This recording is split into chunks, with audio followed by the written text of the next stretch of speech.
Olá, hoje a gente vai mergulhar numa questão que deu o que falar recentemente, né?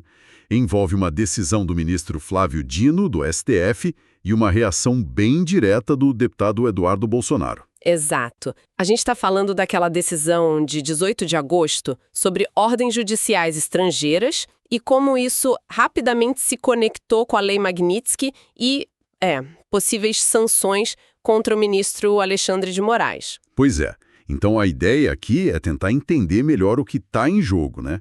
Analisar a decisão, a reação e ver onde isso nos leva. Vamos desempacotar isso. Vamos lá.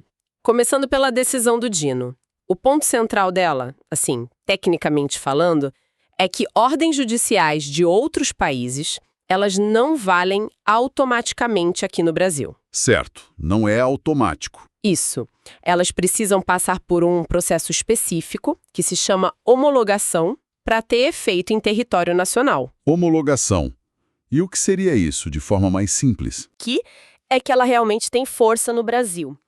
A decisão do Dino, então, ela meio que reforça essa regra, essa necessidade do processo. Entendi. Não é só chegar e aplicar. Precisa dessa validação do STJ. Exatamente.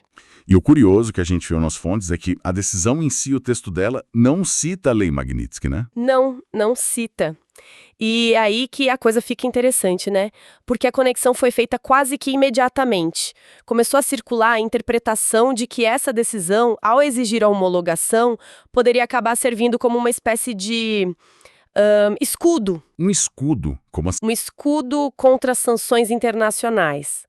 Tipo, se os Estados Unidos, usando a Lei Magnitsky, decidissem aplicar sanções contra uma autoridade brasileira, e o nome do Alexandre de Moraes surgiu muito nesse contexto, essa decisão do Dino, poderia ser usada para dizer, opa, peraí, essa sanção estrangeira precisa ser homologada pelo STJ primeiro, entende? Ah, faz sentido. Quer dizer, criaria um obstáculo processual aqui dentro. Exatamente, uma barreira, talvez. E foi essa interpretação que, assim, acendeu o pavio da reação do Eduardo Bolsonaro. Imagino. E como foi essa reação dele? Olha, foi no mesmo dia, 18 de agosto, ele foi bem direto ao ponto, disse que a ação do Dino era uma tentativa clara de impedir que a Lei Magnitsky fosse aplicada contra o Moraes, usou até a expressão por uma canetada do STF. Canetada, uma palavra forte, né?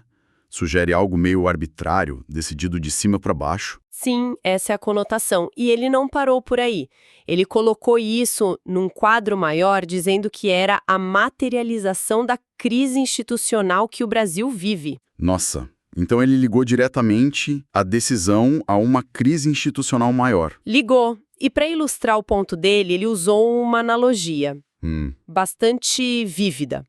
Comparou essa tentativa de barrar uma lei internacional via decisão judicial a tentar revogar a lei da gravidade. A lei da gravidade. Dizendo que o resultado seria o caos. A ideia que ele quis passar é que seria algo inútil, né, tentar impedir algo tão fundamental ou externo, como ele parece ver a Lei Magnitsky, com uma decisão interna, e que isso só traria instabilidade. Entendi a analogia. É para reforçar a ideia de que certas coisas estariam fora do alcance do STF e tentar mexer nisso seria perigoso. Pois é, então olha o cenário. De um lado você tem a decisão técnica do Dino, focada no procedimento de homologação de ordens estrangeiras.